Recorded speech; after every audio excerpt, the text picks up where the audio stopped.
আমি আদালতের সামনে দাঁড়িয়ে বলেছিলাম, যদি বাংলাদেশে আনসারুল্লাহ বাংলা টিম নামে কোনো দল থাকে এবং তার সঙ্গে আমার কোনো সম্পৃক্ত থাকে, আপনি প্রমাণ করতে পারেন, আমাকে জেলখানায় নেওয়ার প্রয়োজন নেই। জেলখানার চত্বরে একটা বড় ক্রেন লাগাবেন, তার সঙ্গে আমাকে ফাঁসি দিয়ে ঝুলিয়ে রাখবেন, লটকিয়ে রাখবেন দিনকে দিন। আজ পর্যন্ত সেই চ্যালেঞ্জ বাস্তবায়ন করতে পারে নাই। আমার উপরে এখনো নজরদারি করো, আমি যেখানেই যাই খোঁজ খবর নেয়। এর মানে হচ্ছে তারা এখনো তালিকা করতে ব্যস্ত আছে। এখনো যারা আমাদের লেগে আছে তারা হাসিনার দোসর, হাসিনার চামচা, হাসিনার গোয়েন্দা। ওনারা যদি আন্দোলন করে, ওনারা ভাঙচুর করে, দোষ হয় না। আমরা কিছু বললি, কিছু মিডিয়া আছে এরা মব সৃষ্টি করছে।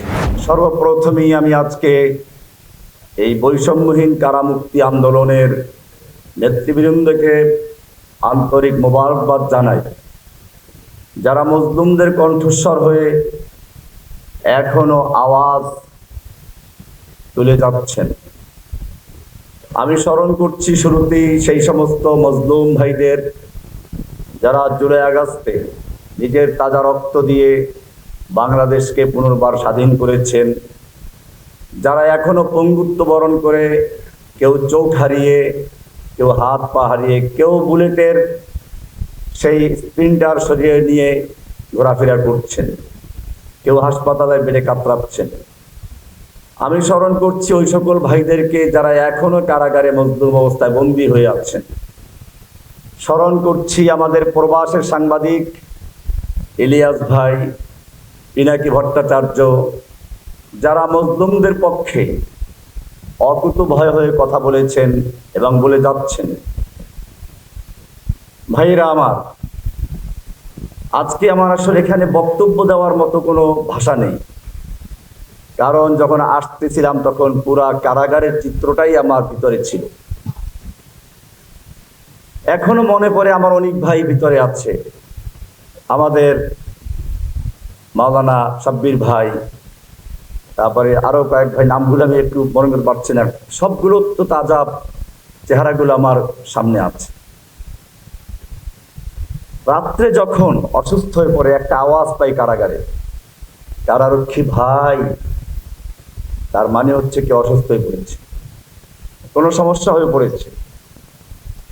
তখন একটা করুণ ডাক শোনা যায়, কারারক্ষী ভাই, তার মানে হচ্ছে আশপাশে কেউ আছে কিনা। কেউ দেখতে অন্ধ যেরকম রাস্তায় মানুষকে ডাকে, ভাই একটু হাত ধরেন, অন্ধ জানে না কোনো লোক আসলে আছে কিনা।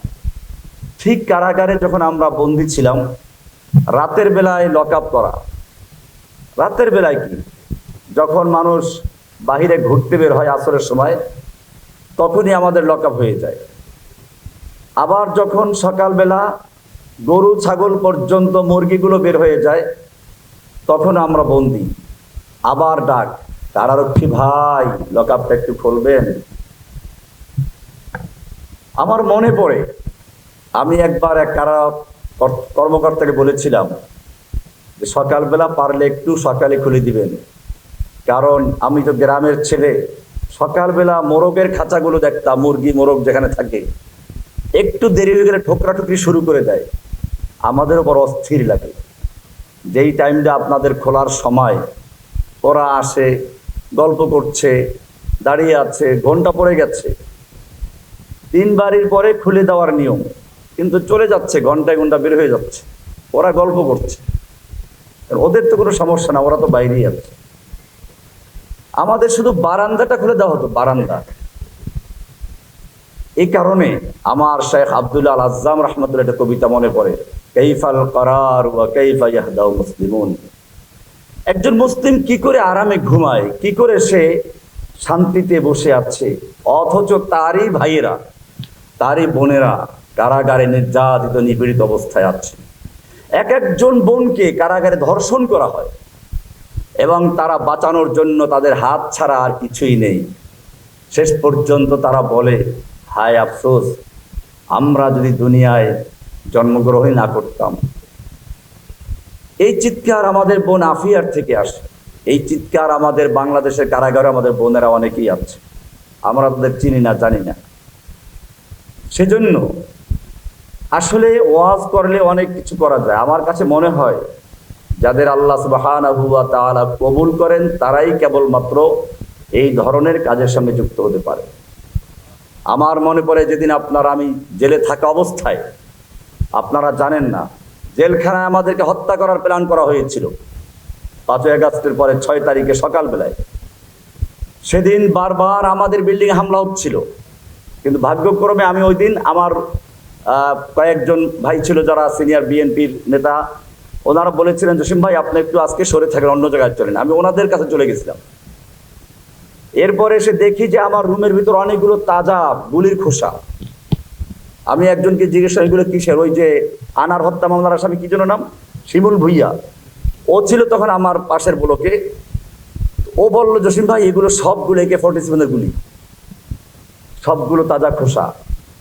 একটা দাঙ্গা লাগানোর চক্রান্ত হয়েছিল, সেটা এই যে এখানে কয়েদি এবং হাজুদিদের মধ্যে লড়াই হয়েছে, ওরা নিজের আগুন দিয়েছে এবং এর নেতৃত্বে ছিল বিশ্বজিৎকে পিটিয়ে হত্যা করেছিল যে শাওন।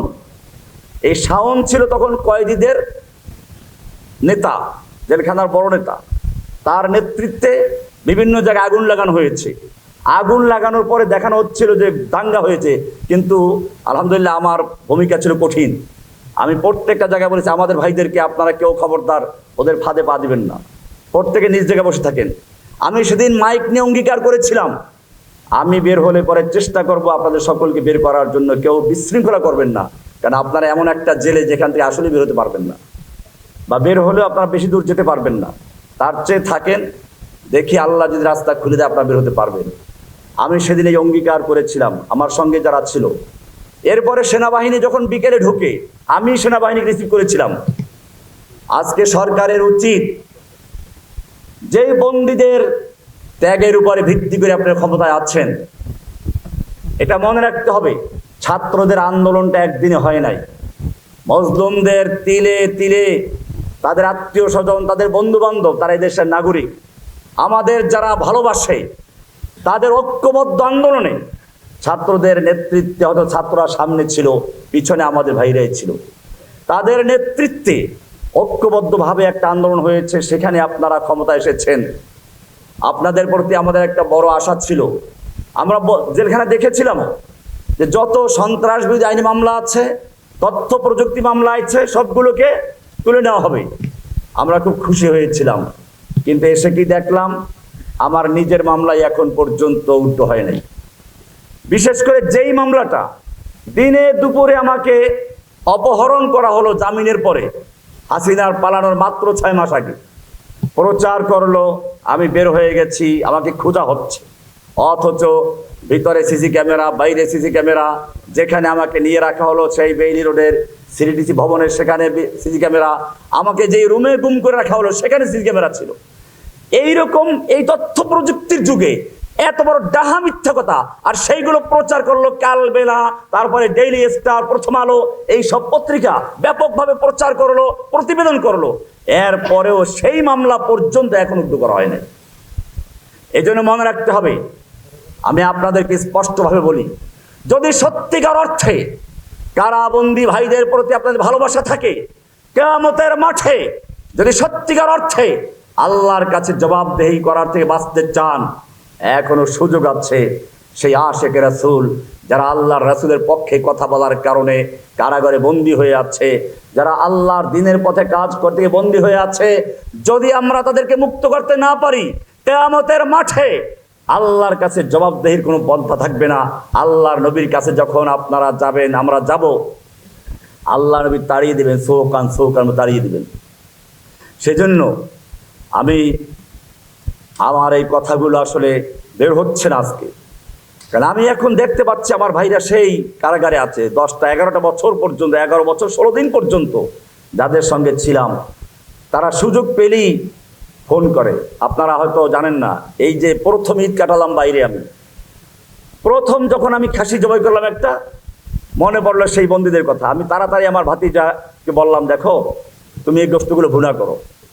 এরপরে আপনারা জানেন নিজে সেই গোশত ভুনা করে তারপরে জেলখানায় গেছি, 2 মণ 2.5 মণ প্রায় হবে, নিয়ে গেলাম, নিজে গিয়ে দিলাম সেখানে। আলহামদুলিল্লাহ সেখানে জেলার সুপারকে আমি ধন্যবাদ জানাই, তারা আমাকে অত্যন্ত সম্মান করেছেন এবং পুরা মাংসটা ভিতরে তারা নিরাপদে পৌঁছে দিয়েছেন।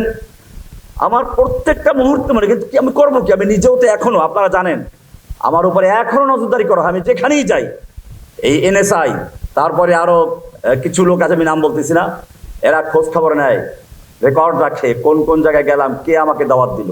আপনারা কি বুঝতে পারছেন ঘটনাটা কি? এর মানে হচ্ছে তারা এখনো তালিকা করতে ব্যস্ত আছে এবং তারা আশাবাদী তাদের নেত্রী আবার আসবে, তারপরে এগুলো ধরে ধরে তারপরে আবার জেলে ঢুকাবে। এই আশা নিয়ে তারা আছে। যদি সত্যিকার বাঁচতে চান, যদি সত্যিকার দুনিয়ার আযাব থেকে বা আখিরাতের আযাব থেকে বাঁচতে চাই, কোরআন বলছে লা ইন শাকারতুম লা আযীদান্নাকুম। যে ভাইয়েরা কারাগার থেকে মুক্ত হয়েছেন, যে ভাইয়েরা কারাগার থেকে মুক্ত হয়েছেন, আমি তাদের সকলকে বলি, মনে রাখবেন, যদি আপনারা এখনো সচেতন না হন, আপনার এই আন্দোলনগুলোর সাথে ঐক্যবদ্ধ না হন, তাহলে দুনিয়াতেও আপনারা আবার ধরা খেয়ে যাবেন। আল্লাহ হেফাজত করুক। আমার বারবার মনে পড়ে লা ইন শাকারতুম লা আযীদান্নাকুম। আল্লাহ তাআলা বলছেন, যদি তোমরা আমার নিয়ামত প্রাপ্ত শুকরিয়া আদায় না করো, কৃতজ্ঞতা আদায় না করো, লা আযীদান্নাকুম, শুকরিয়া আদায় করো, তাহলে আমি তোমাদের নিয়ামতকে আরো বৃদ্ধি করে দিব। ওয়ালা ইন কাফারতুম, কিন্তু আমার নিয়ামত পাওয়ার পরে যে তোমরা ভুলে যাও, অকৃতজ্ঞ হয়ে যাও, ওই বন্দী ভাইদের কথা ভুলে গেছো, বের হয়ে গেছো, মাশাআল্লাহ, স্ত্রী সন্তান নিয়ে বিয়ে শাদী করে একেবারে ব্যস্ত হয়ে গেছো, আর মনে করলা যে আমি তো বের হয়ে গেছি, ওদের স্মরণ করা কি দরকার? মনে রাখবেন, আল্লাহ তাআলা স্পষ্ট বলে দিয়েছেন, ওয়ালা ইন কাফারতুম, যদি তোমরা অকৃতজ্ঞ হও, আমার নিয়ামতের শুকরিয়া আদায় না করো, ওই বন্দী ভাইদেরকে ভুলে যাও, ইন্না আযাবি লাশাদীদ, জেনে রাখবে আল্লাহর শাস্তি বড় কঠিন। সেজন্য একদিকে আমি আমার যে বন্দী ভাইয়েরা মুক্ত হয়েছেন তাদেরকে আহ্বান করব, এই ধরনের যখন প্রোগ্রাম হয়, যত ব্যস্ততা থাকুক না কেন, আপনি যখন জেলে ছিলেন তখন আপনার ব্যস্ততা কোথায় ছিল? আর আজকে আপনি ব্যস্ততার জন্য যে ভাইয়েরা এত কষ্ট করলো, কারাগারের গেটে গিয়ে যারা দিন রাত পড়েছিল, সেই ভাইদের সঙ্গে একটু সময় দেওয়ার সুযোগ হচ্ছে না। আপনি মহাব্যস্ত হয়ে গেছেন। আল্লাহ তাআলা দেখতে পাচ্ছেন আপনার ব্যস্ততা, আল্লাহ আপনার ব্যস্ততা দেখতে পাচ্ছেন। আর যেই ভাইয়েরা এখনো কারাগারে যান নাই, আপনারাও চিন্তা করবেন না, যদি আল্লাহ তাআলা পাক রাও করেন, আল্লাহ যদি আপনি যদি দিনের জন্য এখনো সচেতন না হন, এই আহ্বানে সাড়া না দেন, ওনাদের সঙ্গে ঐক্যবদ্ধ না হই, তাহলে আমার ভয় হচ্ছে এরপরে জালিম যখন আল্লাহ তাআলা আমাদের উপর চাপিয়ে দেবেন, সেই জালিম কাউকে ছাড়বে না।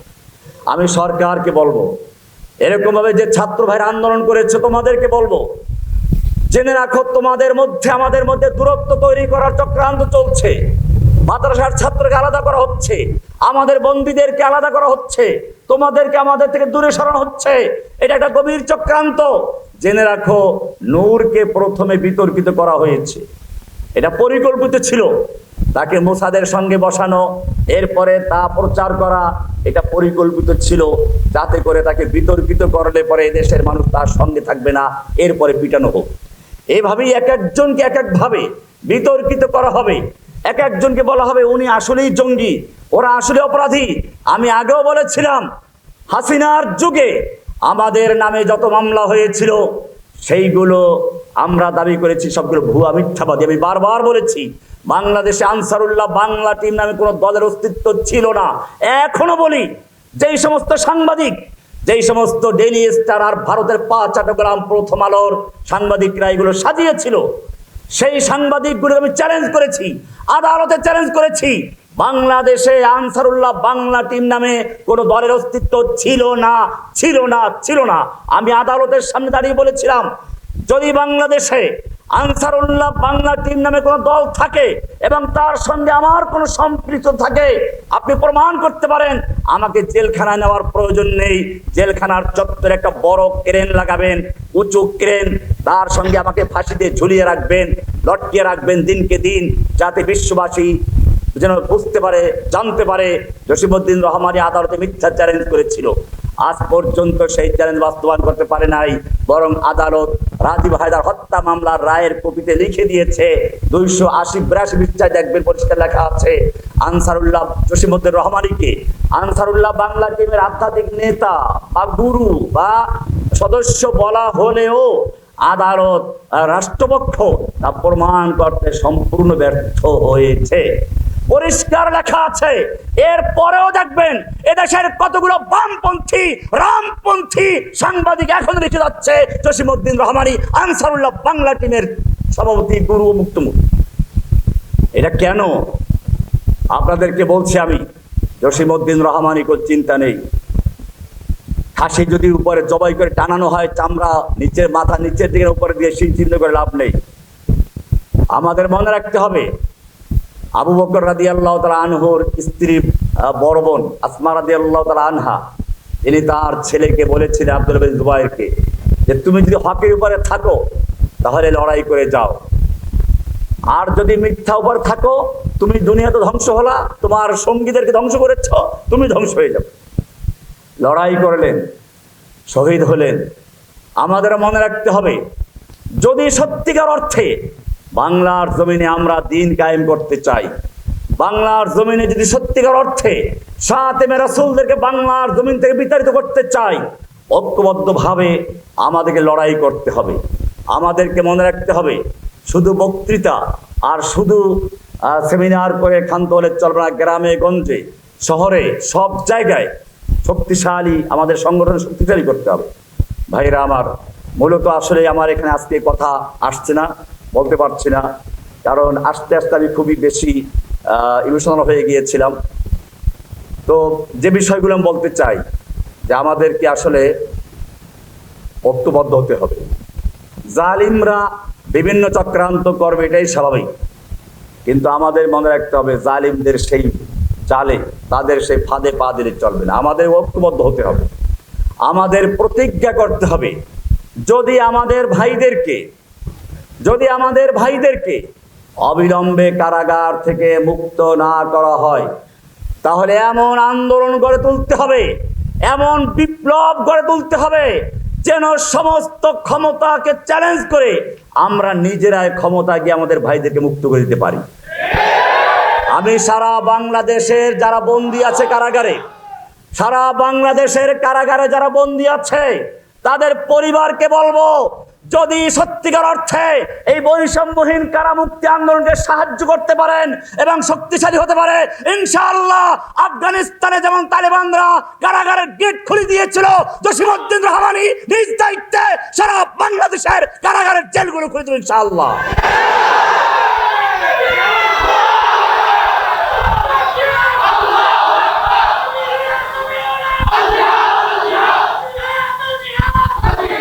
আমি বাংলাদেশের সরকারকে বলছি, সাবধান হয়ে যান। আমাদের ত্যাগের উপরে ভিত্তি করে, আমাদের রক্তের উপর ভিত্তি করে আপনারা ক্ষমতা এসেছেন। আমরা জেলখানায় বলেছিলাম তোমাদেরকে মুক্ত করব অবিলম্বে। আজকে কারাগারে যারা বন্দী আছে তাদেরকে মুক্ত করুন। আপনাদের মামলা যেরকম খালাস করেছেন, আপনাদের মামলা যদি ভুয়া হয়ে থাকে, বানাওয়াট হয়ে থাকে, মিথ্যা হয়ে থাকে, মনে রাখবেন আমাদের মামলাগুলো মিথ্যা ছিল, ভুয়া ছিল, বানাওয়াট ছিল। আপনাদেরকে ভুলে গেলে চলবে না।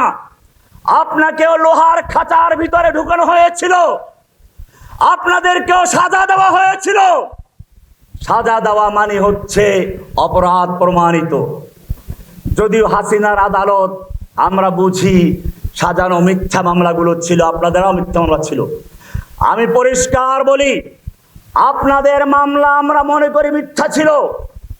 আপনারা যেভাবে সেগুলোকে খালাস করে দিয়েছেন, মামলাগুলো বাতিল করে দিয়েছেন, বাংলাদেশের তাওহীদি জনতার যত মামলা রয়েছে সব মামলাগুলোকে বাতিল করে দিয়ে, খালাস করে দিয়ে সমস্ত বন্দী ভাইদেরকে মুক্ত করার ব্যবস্থা করে দিন। আর নতুবা আজকে আমি ঘোষণা করছি, ইনশাআল্লাহ সারা বাংলাদেশের আনাচে কানাচের থেকে এমন বিপ্লব শুরু হবে, বাংলাদেশের প্রত্যেকটা কারাগারের দরজা খুলে, ইট খুলে বন্দীদেরকে মুক্তি করে ছাড়বো ইনশাআল্লাহ। আমরা কিছু বললেই বলে মব সৃষ্টি করেছে।